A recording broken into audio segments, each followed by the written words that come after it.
Hello, everyone. Welcome to Stress Free IEP, the show where we help families build their village so they can raise their neurodivergent children with confidence, clarity, and support. I'm your host, Frances Schefter, special education attorney, advocate, and fellow parent walking this journey with you. Whether you're joining us live on Facebook or YouTube or listening later on your favorite podcast app, we're so glad you're here. Let's dive in and meet today's awesome guest. Julie Davelman, Dr. Julie Davelman is a clinical psychologist who treats a wide gamut of clinical conditions such as depression, anxiety, anger, and trauma. Dr. Davelman works with individuals, couples, and families to develop the skills they need to be healthy, loving, and supportive of themselves and those in their lives. She also supports families going through divorce and serves as a mental health neutral in collaborative divorce cases. Dr. Davelman, thank you for being here and welcome to the show. Thank you for having me. I'm so excited. I'm so excited to have you here because this is such a important thing for parents of how do we handle all of this, right? The depression, even if you didn't have the depression, the anxiety, the anger, and all that stuff, once you're a parent, and then add on the neurodiversity of your child, potentially, it just intensifies everything. And so as parents, how do we cope with this? How do we handle it? So I think that we would actually cope and handle things pretty well if we could just get out of our own way. Right. The problem is that we and kind of the society around us portrays parenting as this, we have to do it right. There's one right way to do it. And whatever way you're doing it is clearly not that one, because the neighbor next to you seems to be doing it differently. And if they're doing it right, well, that means you're doing it wrong. And well, then how do I do it more like they're doing it so I could do it right too? And then we spin ourselves into this spiral of, well, nothing is ever good enough and nothing we do is enough. And we also have very kind of strange preconceived notions about what we're supposed to be doing that are actually pretty recent, right? We compare ourselves to like previous generations, but previous generations thought it was enough to be like, when mom was home, she was home. She wasn't hands-on baking with the kid. She was just, doing her thing. She was vacuuming or doing the laundry. When our generation thinks about being parents, it's all hands-on all the time, 100% attention. And again, if you, got distracted for 5 minutes because you needed to make, a phone call to a doctor about yourself, well, then you took that time away from your kid and now you should feel guilty about that. So, Right. I think the biggest issue is really the guilt we put on ourselves and society puts on us about not meeting some magical standards. Right. And as a working parent, I know for me, it's constant. Like I'm with my kids feeling guilty that I should be doing this or that for the clients, or I'm working and I feel guilty because I should be out playing with my kids. And it's like that constant, that battle of where is the balance? How can we let go of that guilt that society, ourselves, everything puts on us of we can't do everything at once. Right? We need doing something by definition means not doing something else, right? That's sort of the first thing we teach clients is that's just how life works. The other thing that I often teach clients, and sometimes this is reassuring, sometimes they don't believe me, is the concept of good enough parenting. So there's research on the idea of good enough parenting, which means that if we generally provide for children's well-being, we feed them, we clothe them, and we generally kind of take care of them, they turn out fine. The problem is that what we think of as good enough parenting is actually exceptional parenting. And if we're not measuring up to exceptional parenting, well, that's clearly a failure. So we're not able to kind of see that gap between exceptional parenting is over here and kids turn out fine is over here and everything in between is good as well. So if parents can really kind of embrace the idea of good enough parenting, and that doesn't mean you shouldn't strive to give your child more or you shouldn't help them excel or any of that other stuff, but it's reestablishing where the baseline is and to understand that your kid is not going to end up sleeping in the gutter because you took 5 minutes to make a phone call or because you went to work today or any of those other things that are completely normal to do but we conceptualize as now we're not enough. Right. Yeah. And there was a comedian that just triggered it. I don't want to say the wrong name, so I'm not going to say which one, but there was a comedian that did a stand up, and one of the things he said is that as a parent, if you keep your daughter off the pole and your son off the pipe, you've done a good job. Exactly. Right. It's really reestablishing of what is normal, and I think in some ways we've lost sight of that. But to kind of go back and talk about the balance thing you had mentioned, the way I always talk to clients is, there's this like work-life balance, I don't know, catchphrase of the decade. And it's like one of my pet peeves. There's no such thing about work-life balance because work is part of life and you can't balance a part against the whole. Right. So what work is just one element of your life. If you think of it as a pizza pie, if you're a working parent or, so there's a, work pie, a work slice. If you're, there's a home slice, there's a vacuuming slice, there is all sorts of slice, right? Caretaking for your, parents potentially is a slice, taking care of your kids is a slice. So I talk about priorities in the moment rather than balance. So today you might have a critical meeting and you're going to not take your kid to practice and get some other parent to do it, right? And you're going to carpool. And then tomorrow your kid has a play that you want to go to and you're going to push a meeting to be able to go to that. Is one good and one bad? No, both are perfectly fine. It's just in the moment we assess whatever's the priority and we go with that. Yeah. Right? And we just have to trust ourselves that we know what we need at any given time. And remember that tomorrow we can make a different choice. Oh, and there's also this thing, we can make mistakes. That's that's a kind of completely unacceptable concept that people have a really hard time with. Well, like, somebody will say to me, oh my God, yesterday, my kid really got to me and I yelled at them. And I'm like, yeah. And then what happened? And they're like, well, that's it. I yelled at them. And I'm okay. And then what'd you do? Well, I told them I was sorry that I lost, control. They yelled them. Okay. Well, then what happened? Well, that was it. I was like, well, then why are we still talking about it? Right. Exactly. It seemed like, okay, you didn't handle things the way you had wanted it. You apologized. You modeled, apologizing and repair. And then you moved on. And everybody seems to have survived the experience. What is it that we still need to be talking about? Right. But this idea that we can't make mistakes, we can't go back and fix things or apologize. In some ways, we're modeling perfectionism to our kids, which we don't want them to have. And then we're surprised when they exhibit it. Right. Right. And that's, I tell clients all of the time, a lot of times I have, the potential clients that are meeting me at the strategy session and they're like, oh, and 2 years ago, and we did this and we did that, and we made this decision, we made that decision. And I always say, I take that step back and I'm like, listen, at that point in your life, you made the best decision you could with the information you had. Yep. That's my phrase too. Right. And now that you have different information, you'll make a different choice. That doesn't mean what you did back then was wrong. It was just what you did. Or written in stone. Right. Exactly. Exactly. I'm going to steal this quote because I like good quotes, but I can't remember also whose it is. So I'm not going to attribute it to anybody, but it's when we know better, we do better, right? Right. Every morning you wake up and you do the best you can with the information and the skills and the strategies you have in the moment.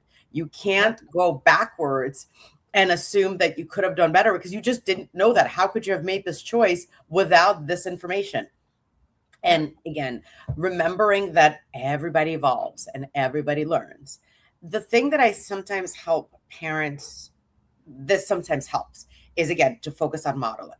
If your kid came to you and said, oh my God, Mom, yesterday I didn't know this and I told my teacher something and now I realize it was wrong because now I know this. What would you tell them to do? Would you tell them to go lock themselves in a closet and never come out again because that's so shameful? Probably not, right? You would say, okay, go explain what happened and now you know different information.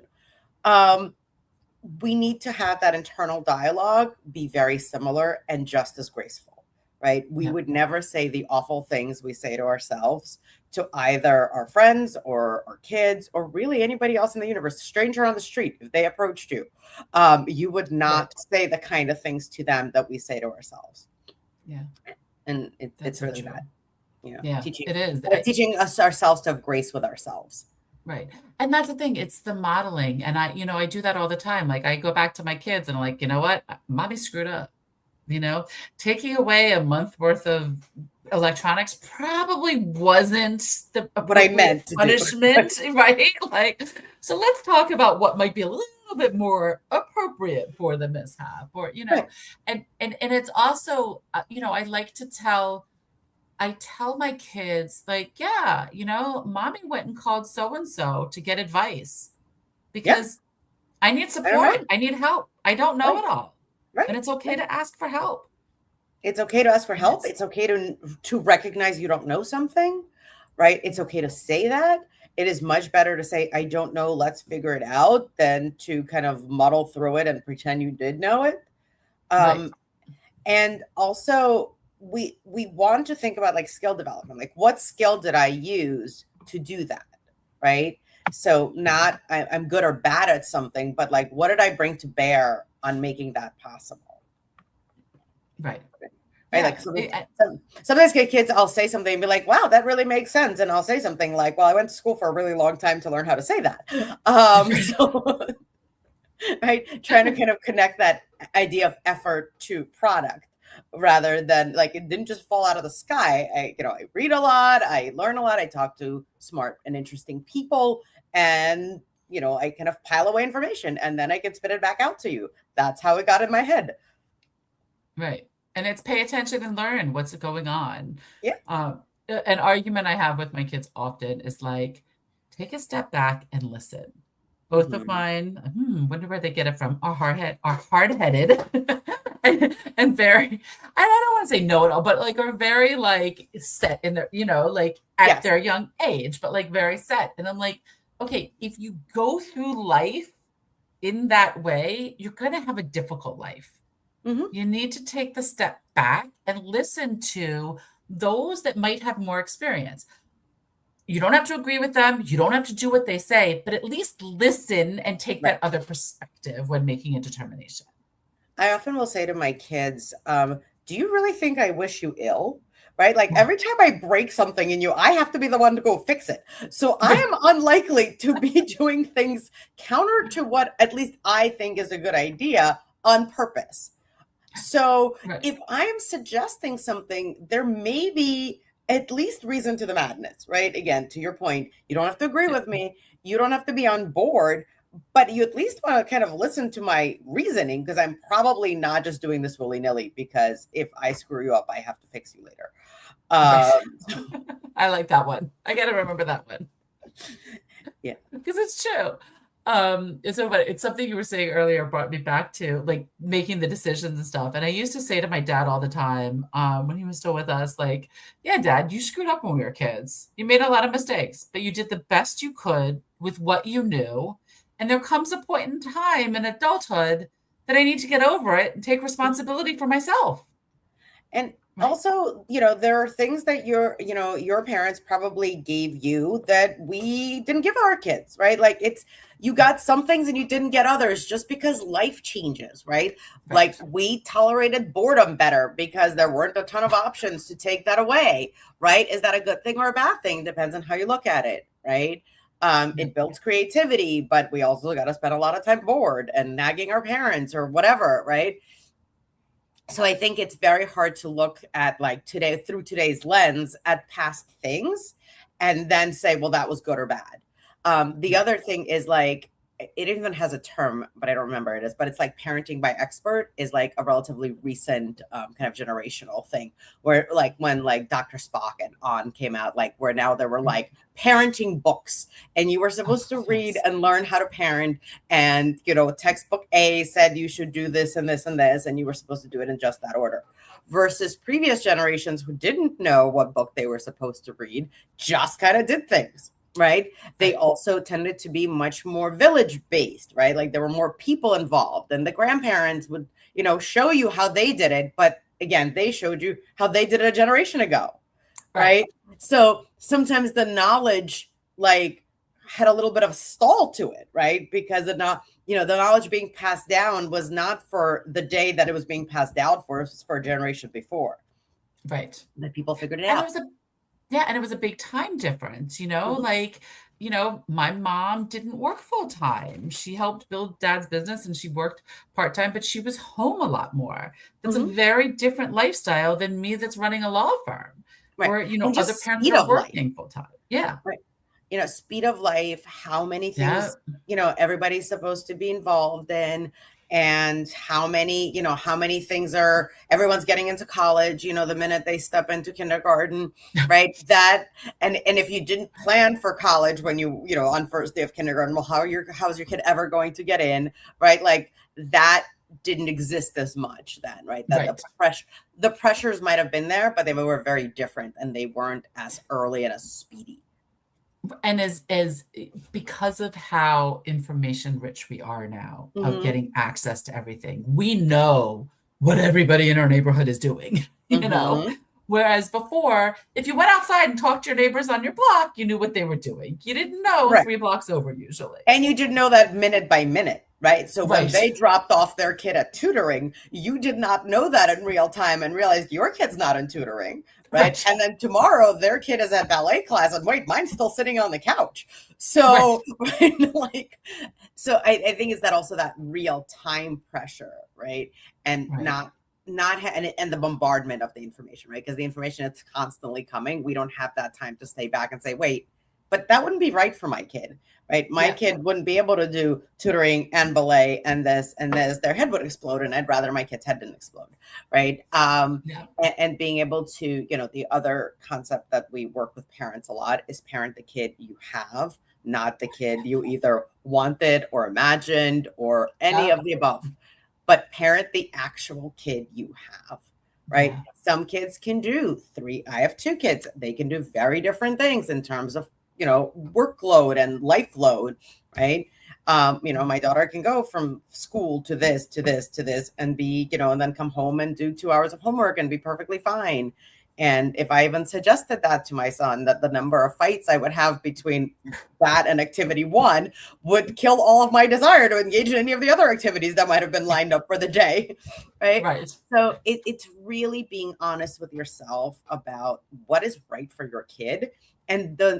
and understanding that normal has so many variations that whatever you pick is probably fine. Yeah.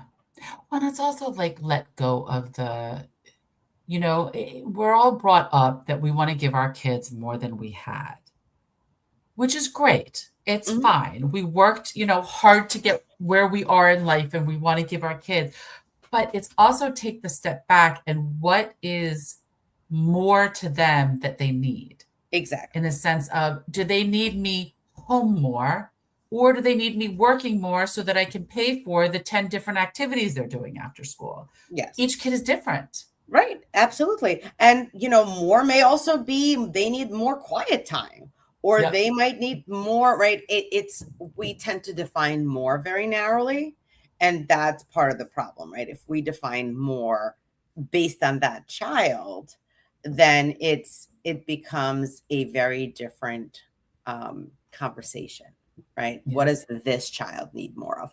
And to your point about asking for help, ask your resources. What does the teacher think the kid needs more of?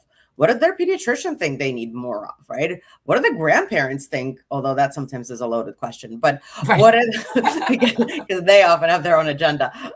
Yep. But just like the people who are heavily involved in this child's life, what do they think they would benefit from more of?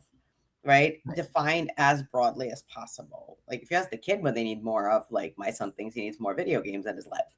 Right. And and that's a valid opinion, right? Just because I may not Right. follow it doesn't make it any less valid of an opinion. Right. Exactly. And it's also like looking like to me a lot of the future. Like I know in my community, it's a big badge of like, oh, well, my kid got into this school or this Ivy League and that stuff. And it's like, that's great. That's fabulous. My kid's got good mental health, Right. like But is also, not is your kid going stressed. to be successful in that environment? Exactly. Right? Exactly. It's always about like, and again, yes, high achieving. I'm all for high achieving, right? Not knocking Yep. high achieving, but is high achieving and being in that cutthroat environment where your child is going to thrive. And doesn't mean they can't survive in that environment. They may be able to get into your Harvard or, Yale or whatever, but is that where we're going to see the best version of them? Or are we going to see them shrink because they're very much of a collaborator and they're very much like want to make sure everybody succeeds? And that's not an environment that's conducive to those kind of folks, right? Right. And are they going to be happy? Right. And so happy is a loaded word. I try to stay away from the word happy with parents because that my son used to say to me, that doesn't make me happy. And I say, well, that's okay, because my goal isn't to make you happy. My goal is to make you into a functional adult. If you happen to be happy in the process, that's lovely. But that wasn't actually a goal. That's just a pleasant byproduct. Right. So it's not, so I stay away from the word happy because I think that that's a very ambiguous standard, but it's thriving. Where are we going to see them be the best version of themselves? And is that the environment? And how do we decide what environment is, right? If we have experiences with our kids in these 5 settings and they did well in these 3 and poorly in these 2, well, let's look at similarities and differences and decide what do they have in common and what kind of things do we need to avoid? And is it a skill gap that we need to close because they're not going to be able to avoid that? Like, for example, I am not a morning person. If I was designing a universe, my universe would not start till 10. But the universe keeps insisting on starting early in the morning. So I need to build skills to be able to function in a universe that does not work on my time schedule. Just because I can't deny, this whole time thing. But that doesn't mean that I can't build the skills, right? But then there's some things that maybe I don't need to build the skills for, right? I like working with people. So if I took a job that involved me staring, and I'm awful at computers. And so if I took a job where all I did was stare at a computer, me and the computer would not be friends and no one would thrive, right? So, but that's not a skill. Like, I can close that skill gap, but why? Right. Why not build to strengths? Right. Which it's so funny because it brought up the movie Leap, which is one of my favorite kids' movies. And like the whole thing in that movie is like they keep asking the one girl, like, why do you dance? And like at one point it's like, why do you dance? And the one that's excellent, this like has perfect skills. She has no heart. She does it because her mom wants her to. She does it because she's good at it. And it shows. She has perfect technique, but you don't feel the emotion when watching her dance. And this idea that we should do what we're good at is actually a very hard concept for people to get over. That just because you can do something doesn't mean you should or would love to do that. I happen to be really good in math. I hate math. And most people who hate math is because they struggle with it. Math comes completely easily to me. I can look at it and it makes perfect sense. I dreaded every math class. So again, that is why I'm a psychologist and not a mathematician, right? Not because I couldn't be one. It's because that wouldn't be where I thrive. And I think that if we can help parents be okay thinking, where would my kid thrive, and helping them direct their energy that way, both the parents' energy and the kids' energy, we would get substantially further than this guilt idea of, am I doing enough, right? Is my kid thriving, right? When parents get all bent out of shape about how they're screwing up their kid yet again, I say to them, okay, let's look at indicators. What happens when a kid is struggling, right? They stop sleeping, they stop eating, their grades fall. Right? Those are generally 3 very concrete indicators that there is a problem. Is your kid doing any of those things? No. Okay. Then how do you know there is a problem, right? I have evidence that suggests there is no problem. What's your evidence? Right? So it's really helping parents kind of think about, what does it mean to thrive, and how do you measure the reverse of, I don't like calling it failure, but whatever, the reverse of failure to thrive. Not thriving, right? Failure to thrive. Right. Whatever the failure to thrive would mean. And so that it determines the range, right? If we're falling below this, yes, there's a problem. We need to be taking care of it. There's no real limit this way, but it also doesn't necessarily have to be at the sky, right? There may be, things that maybe we broaden it, right? Maybe I can thrive in 3 areas if I, reach something that is a perfectly good level and then direct my energy laterally. Right. Well, Right. and it's also how do you judge that a person is thriving or not thriving? Mm-hmm. You Right. know, like, looking at grades in schools, like they're just it's ridiculous. My daughter knows all of the information. She's not doing great grade wise, or at least last year, fourth quarter, because she didn't do the work. She Mm-hmm. knew the information. What's more important, that she has straight A's and can't remember the information, or Right. she knows the information and has C's? Right. What's And that's thriving? And right. And it's also because, again, I always go back to skills, right? Are they walking out of school with the skills they're going to need to be able to function in the next stage of their world? Do they know how to read? Do they know how to take notes? Do they know how to sit and, listen in class? Do they know how to ask questions? Do they know how to self-assess whether they know the information or not? Right. Yep. So like I used to say to my son, he was like, well, I don't need to study for this test. We studied in class. I was like, no, the thing you did in class is called learning. And this, what we're doing right now is called studying, which is where we go over the information you have previously learned. But so it's more important for me that he understands that there's a skill out there called studying, and we need to go do that rather than, whether or not he can get an A or not. Right. Right. And that's the thing. And, it goes back like law school in civil procedure. Everybody thinks, oh, you're a lawyer, you know all the laws. No, we don't. I know where to find them. I Right. know how Right. to read case law to determine how to interpret them. And But, how to apply it. Right. right. Which And is how to really what you apply it. learn. Right. It's like my parents used to say, well, you don't think like a lawyer. I'm like, well, duh, I haven't gone to law school yet. That's what I was implying. Like in law school, you learn how to think like a lawyer. You learn how to analyze data. You learn how to look at stuff and read stuff. And that's the whole point, is like, what's more important, learning how to learn and how to find the knowledge, or being able to spit back the knowledge that you just memorized. Right. And that's that growth mindset idea. And I'm a Yeah. huge fan of the idea of growth mindset and helping parents grasp that as long as you're learning, I don't actually care what you're learning. Right. As long as you think your mind is malleable and it can take in new information. I started right after grad school. I was a college counselor. I worked for the College of Staten Island for kids with financial and academic difficulties, and my job was to get up to graduation. And, kids would spend all this time picking a major. And I would say, to most kids that the difference between, a sociology major, a psychology major, a history major is, let's say, minimal at the undergraduate level, because all you learn in those 3 majors is to read, write, and synthesize information and present it. Right.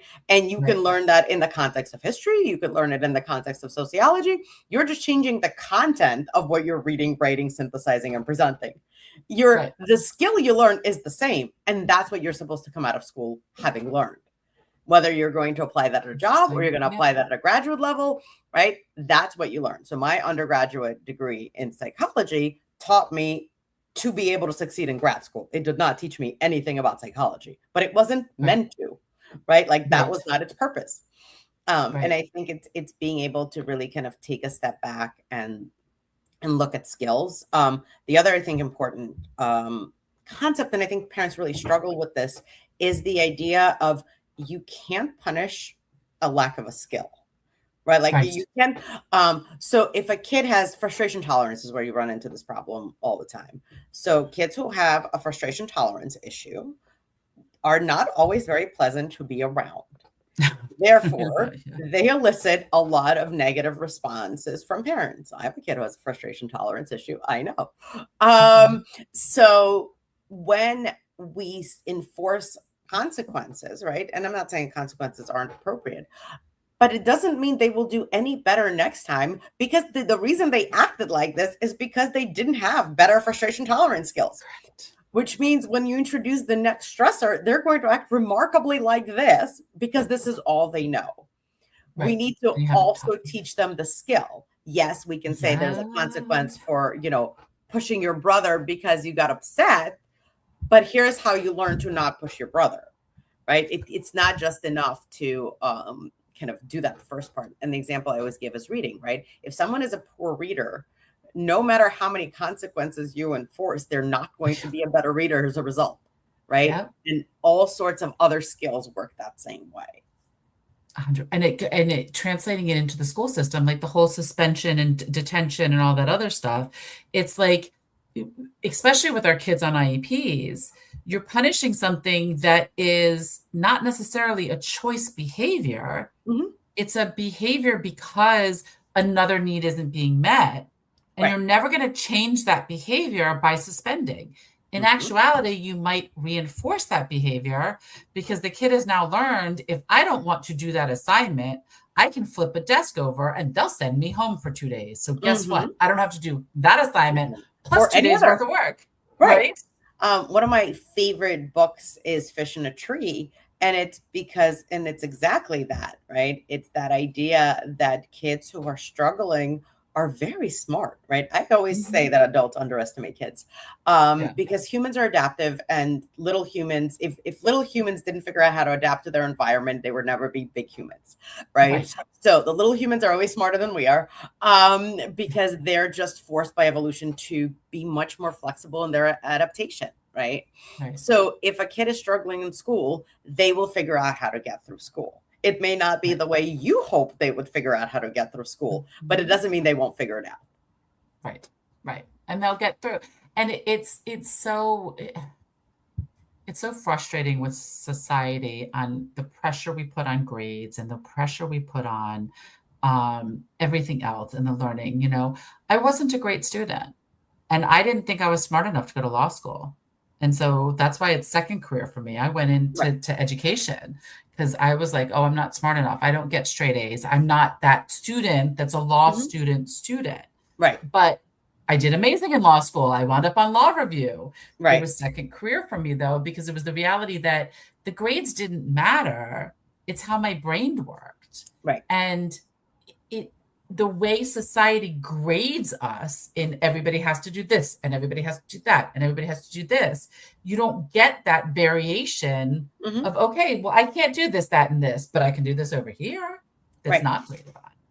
But I think we have, and because we tend to like things very dichotomously, right? We either have this way of grading things or we get rid of grades at all. Right. And then everybody gets a trophy. Right. Yep. And it feels like those are our only options. And they're really not. Right. Yeah. It is not. We have a really rigid way of grading, like the traditional grading system, or we don't do anything. Right. Assessment, it really does matter. And self-assessment matters. What we really need to be teaching is how do I know the material? How do I demonstrate I know the material? And if I don't know the material, is that because I will not need to know the material, or because my brain can't do that material and I need to do something else? Right? Like, it's really figuring out self-assessment and encouraging of self-assessment, right? And the easy example of that is food, right? We teach kids to override their inherent assessment of hunger, right? The idea of finish things on your plate, right? We're better. Or like it's noon, you have to eat lunch now. Right. Like school, for example. Or based on how schedules go, I think for our middle school lunch is at 10:15. And ridiculous. But right, we do that and we put artificial kind of constraints on a very natural process, right? And if people can go back to regulating their own hunger, we would have a lot fewer problems with eating than we do right now. Yeah. And I think that in some ways, education needs to work along those same lines, right? Humans have functioned as a society for many, many years before we invented both grades and trophies, right? So there has to be some element that we can put in place that allows us to decide. And again, I understand that a lot of things are shorthand, right? Grades are just shorthand. And I remember preparing, when I was at CSI, preparing a student for a job fair, and he was an accountant. He had D's in accounting. And I said to him, how are you going to explain to the firms that you're interviewing with that your D's in accounting? And he said, are they going to ask me about that? And I said, those letters mean you're not good at the thing you want them to hire you to do. How are you going to explain that to them? Again, I'm not saying you're not good at it. I'm saying they're going to want to know why they should hire you, despite the fact that these letters say you're not good at this. And it didn't occur to him that that's what those letters meant. I am not good at this thing. Um, so it's really like, if you are not having the grades that well, how are you going to demonstrate success? Right? It doesn't mean you don't have success, but how are you now need to be creative in how you're going to demonstrate that. Right. And I think then that's what we need to be teaching kids. Yeah. Well, and also, like, this stress of like straight A's and honor roll and all that other stuff. Guess what? In real life, we're all not getting straight A's. Right. You're a psychologist. I'm a former teacher, now attorney. You did well in math, but you don't do it. I didn't do well in math. Right. I forced myself to learn how to do it. But you know what I mean? So like, why would I have needed to get straight A's? Right. It's not realistic. I shouldn't, because if my goal is straight A's, why? You're going to burn resources. Right. I'm going to burn resources. I'm putting all this effort in. I remember a semester in undergrad where a teacher said, most of you are getting C's in this class. It was an English class. Nobody's going to I rarely give any higher. Well, I made it my mission to get a B in that class. Mm-hmm. Guess what? I got C's in every other class I took. Right. Because I put so much effort into getting that B that I took away from everything else. Exactly. So my daughter is an overachiever, but she is my budding attorney, and she's in high school. And so she's in a law and public service program. They're very heavy, on public speaking and history and blah, blah, blah, blah, blah. But you could also take, high math and high science and AP chemistry and blah, blah, blah.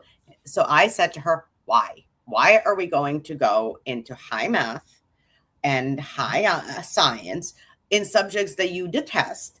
We're going to have to hire every tutor on the planet to just keep your grades above failing for those grades.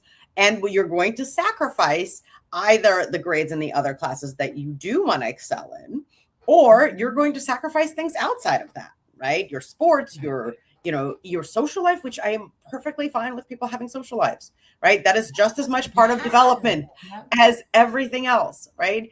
Part of the problem our society is having is the fact that we may have all gotten really good grades, but we can't make eye contact. Right. Yeah. So it's the idea of work smarter, not harder. I am a big believer in.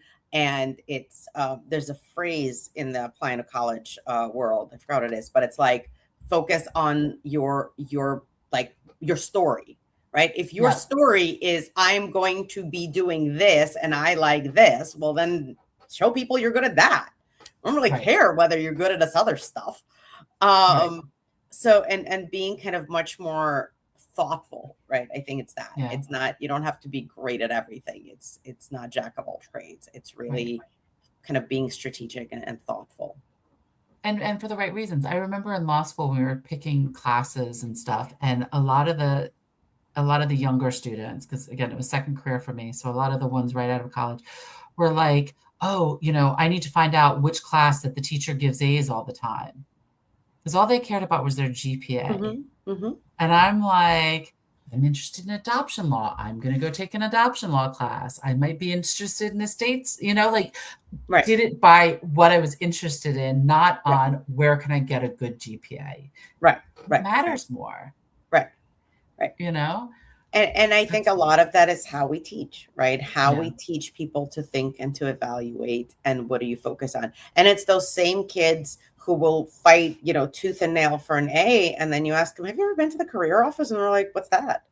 Like, okay, what are you going to do with your A's? Right, exactly. Like, you're going to come out with your diploma and it'll be beautiful and it'll be full of A's, but you have done no planning for real life, and nobody is going to, like, just because you got your A, you don't like trade them in for a job. You need to exactly. What does it mean? So and again, it's teaching self-sufficiency and teaching resource use and teaching that life is full of all sorts of things, right? And it's like looking at, for me, if I was college admissions and me as an employer, like, I don't want a kid that has straight A's.